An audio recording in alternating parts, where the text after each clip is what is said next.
When I say the word kindness, what comes to your mind?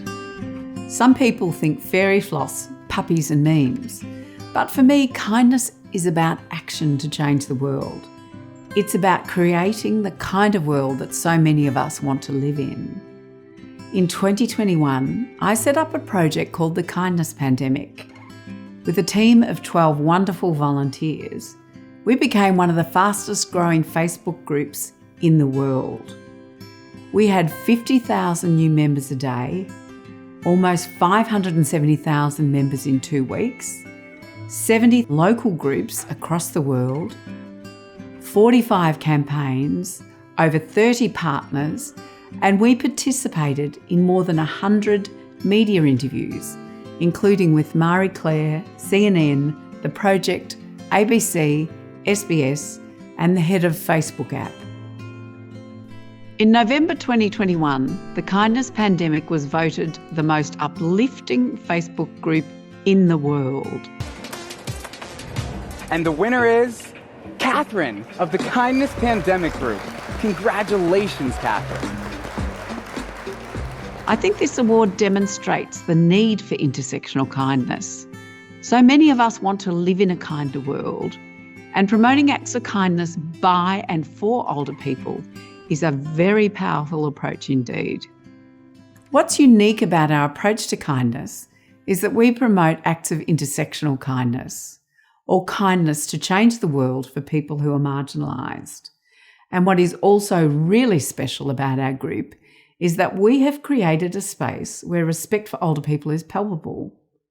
I want to share with you some of the ways that we've used kindness to challenge ageism and build respect for older people.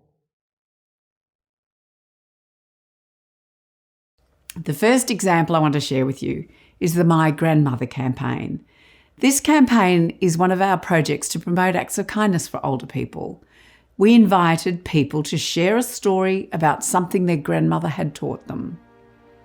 In partnership with the Older Women's Network of New South Wales, we challenged the ageism and sexism that creates the disadvantage that older women experience. It's clear from these beautiful stories in this project that older women make a significant contribution in our lives. These stories are heartwarming, diverse, and beautiful.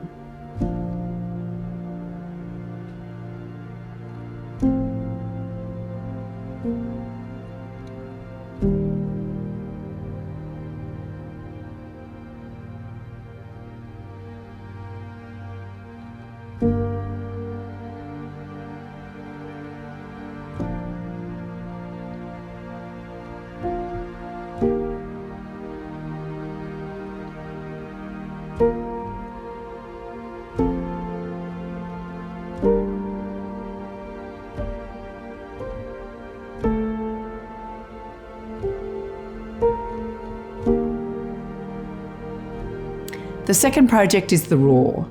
This is one of our campaigns to promote intergenerational kindness.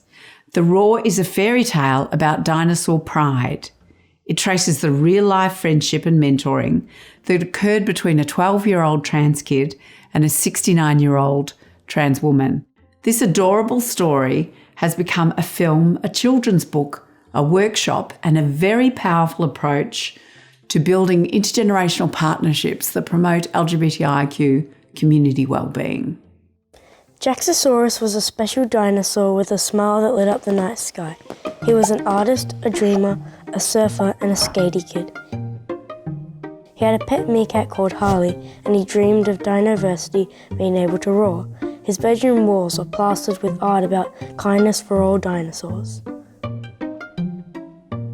But sometimes Jaxosaurus lost his smile. Mostly this happened when he was at school and the Stegosaurus kids made fun of him because he didn't have beige spots or bony spikes on his back. Being teased made him feel sad. He knew that if he could roar, it wouldn't hurt him so much when they made fun of him. He knew the roar would be his superpower. Stegosaurus worked with Jaxosaurus to find his roar. They practiced night and day till they were hoarse. The more they practiced, the louder they became, until one day their sound waves were so powerful that they bounced together and were transformed into beautiful prisms of colour that flew across the sky. It was his 12th birthday and Jaxosaurus had found his role. To celebrate his birthday, Salosaurus organised a surprise party and chocolate cake with a spurting Lego volcano. Jaxosaurus and his friends ate and danced and roared.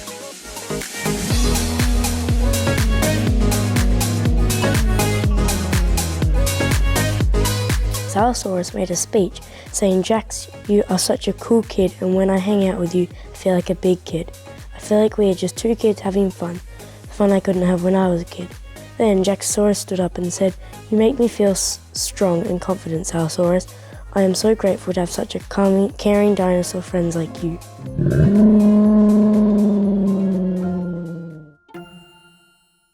Two Good Men is a campaign promoting older people's acts of kindness for others. This campaign centres around a 7-minute film about John and Kieran, two school principals whose lives were turned upside down when they were diagnosed with dementia. In the film, John and Kieran describe how dementia made them rethink their lives and their traditional views of masculinity. They talk about how this shift made them better husbands, better dads, better grandfathers, and better men. They made the film to support other men whose worlds had been turned upside down during the COVID-19 pandemic. I soon descended into a period where I became depressed. I felt hopeless. I felt alone.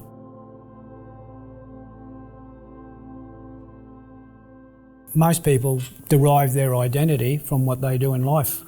And I was a school principal. You know, one day I was a school principal, next day I was nothing. So there was a big hole. I believed I was lesser a person, lesser a man. Because I was, for the first time in my life, I felt vulnerable. I was exposed. Because men are believed to be what I call problem solvers.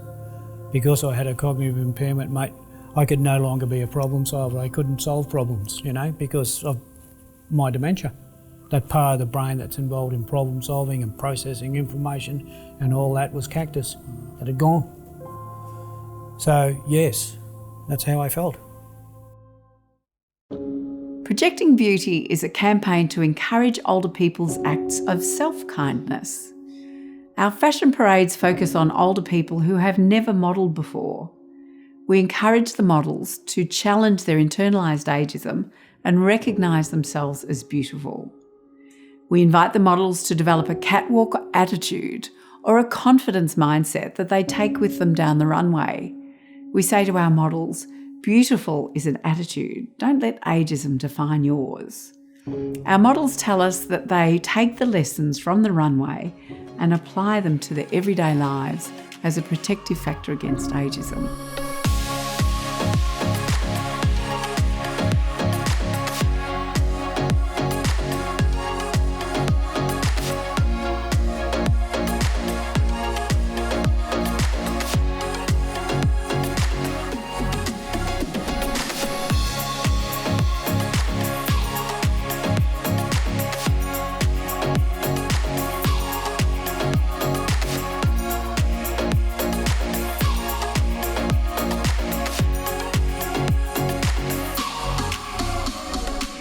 Old is not weak. Old is strong. If I can do it physically, I can do it in my mind. You've got to participate to enjoy yourself. Well, I'm very proud to be over 65 years old and I'm still able to do this. Without events like this, too many people don't know what diversity means. It's about time that we change the mindset of the general population about aging, because I think aging is beautiful and aging is fun.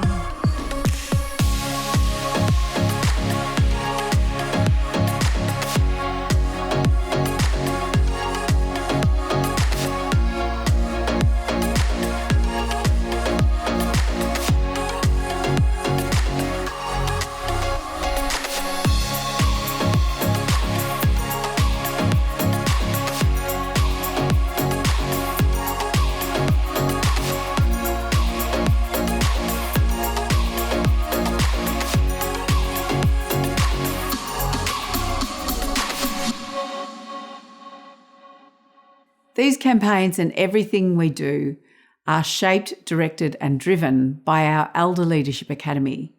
The Academy recognises that co-design and co-production don't go far enough.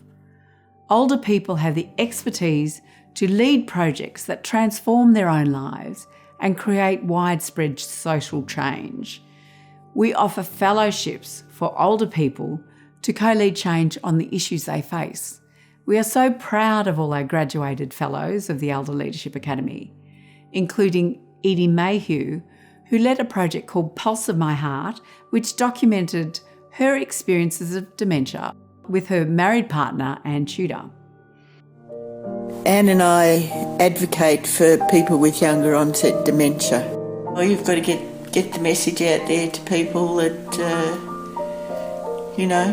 dementia isn't a death sentence. It's a disease that you have, but you can live with it quite friendly manner. I don't think about having it all the time, I just get on with doing what I want to do and what I can do, and not worrying about dementia. Yeah.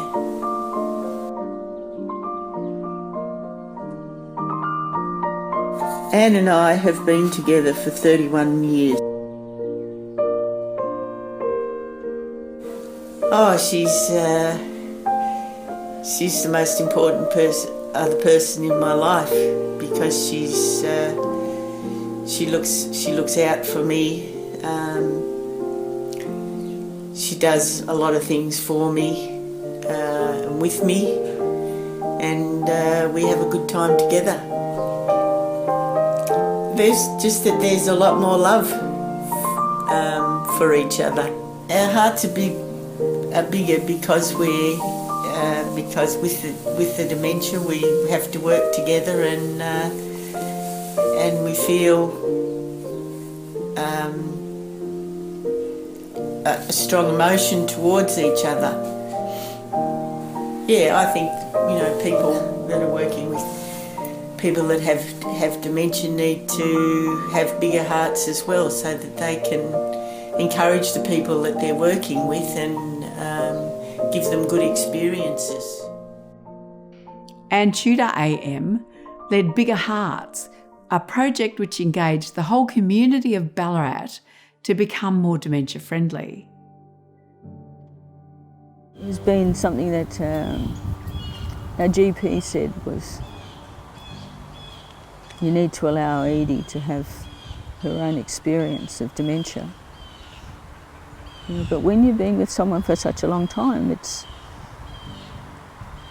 separating is really hard. Accepting that need for separation is really hard. But I do think it's good advice to, I guess, not try to intervene into that space that is Edie's space, that it is her dementia. And I know I've spent a lot of time trying to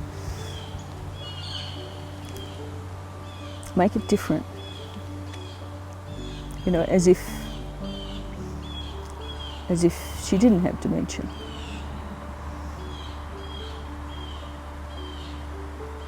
And it's one of the hard parts that she does. And she will be living separately, and I just need to accept that. Margarita Solis, our oldest graduate at 97, launched a campaign called She Too to end the silencing of older women who are sexually assaulted. In fact, I slept with the lights on really for over a year because I just could not put the light out, which then meant to me that unit was no longer safe. Initially, I just blamed myself because I let him in.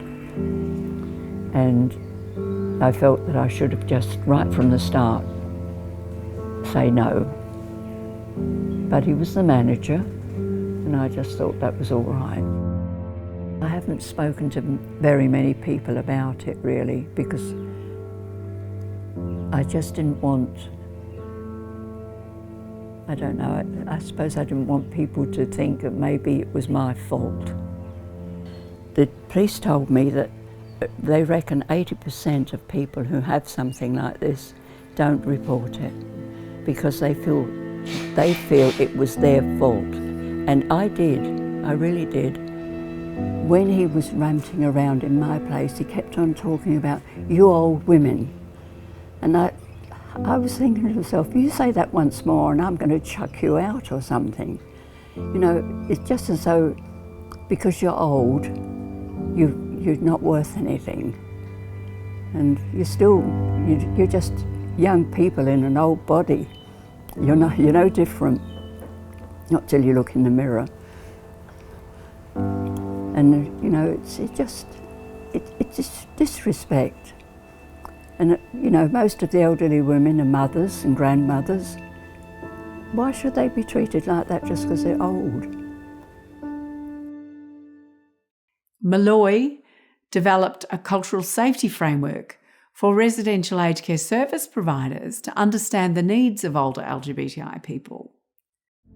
That there was such an imbalance of people saying you're wrong, that knocked me off my feet. And I was very much aware to be careful. I think most gay people are. They're very careful where they tread. I was tolerated. This has been my story.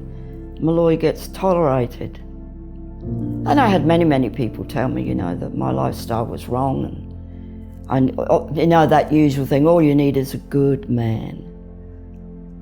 That used to be said so much. You need a good man.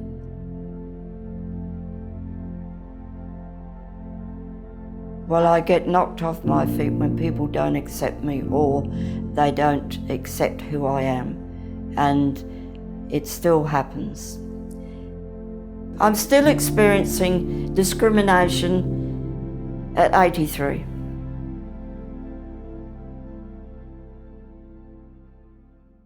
Sally Conning, Kathy Mansfield and Tony Painter led a project called Kinfolk to support older trans and gender diverse people by developing education for service providers and for their families. Test 1, 2. Oh, there's bright lights up there. Sal, tell us what you thought of today. Today for me was an absolute blast in all sorts of ways.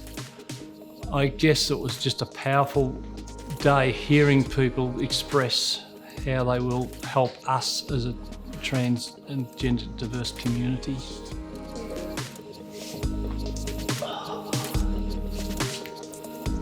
Look at the green eyes. How do you feel about aged care services after today? I feel scared.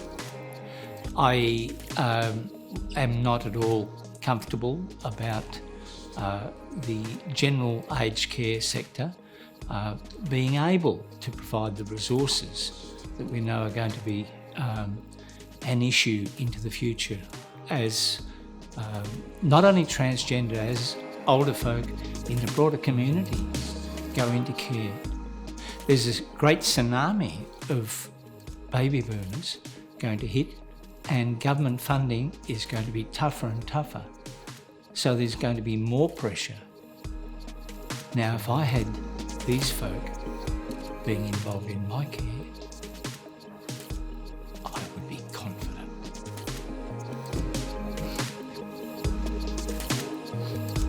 How do you feel, Larry? I feel much more comfortable moving further into the aged care sector, and even the possibility of out-of-home care into residential services. Thanks, everyone. Well, the cake was lovely. Thank you, Sally Conning. Lime green. Is it still on my face? Just check that, please. What a privilege to work with 3 significant trans elders in our community on this Kinfolk project. I have learned so much from them, and I want to acknowledge their vulnerability and their courage and preparedness to teach not only me, but all of the aged care providers who are here today about what authenticity looks like, about what respect, dignity looks like moving into aged care. John Quinn and Kieran Glennon are currently working on education for service providers and for people living with dementia to better understand the impacts of dementia on masculinity. What does being a man mean to you?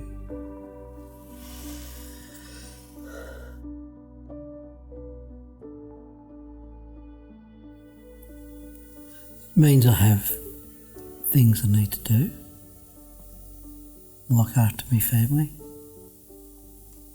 and people around me, and just be decent. Probably the best thing is to be decent. Because we make mistakes, no thing about that.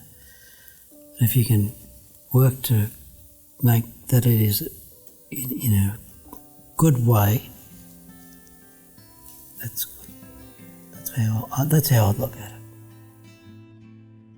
it. The Kindness Pandemic is part of Celebrate Ageing, a charity committed to creating a world without ageism, a world that respects older people. We know this is an enormous task that requires all hands on deck. We need the whole community on board, every town and city, every family, every group, every person, and particularly every older person. We also know that if we want to engage the whole community, we'd better make this work captivating. That's what Celebrate Ageing does. We develop innovative approaches to bridging the gap between evidence and culture, or between our knowledge of ageism and the ways we live our lives and treat our older people. We work in partnership with older people to create change through the Elder Leadership Academy, and you can see through some of the stories I've shared, their work is groundbreaking. Our task ahead is enormous, but we know what we need to do and we know how we're going to do it. I want to end with an invitation to you all. I believe that change starts with all of us understanding that our ageing is a privilege worth celebrating. So I want to invite you all to tell me, what's one thing you love about your ageing?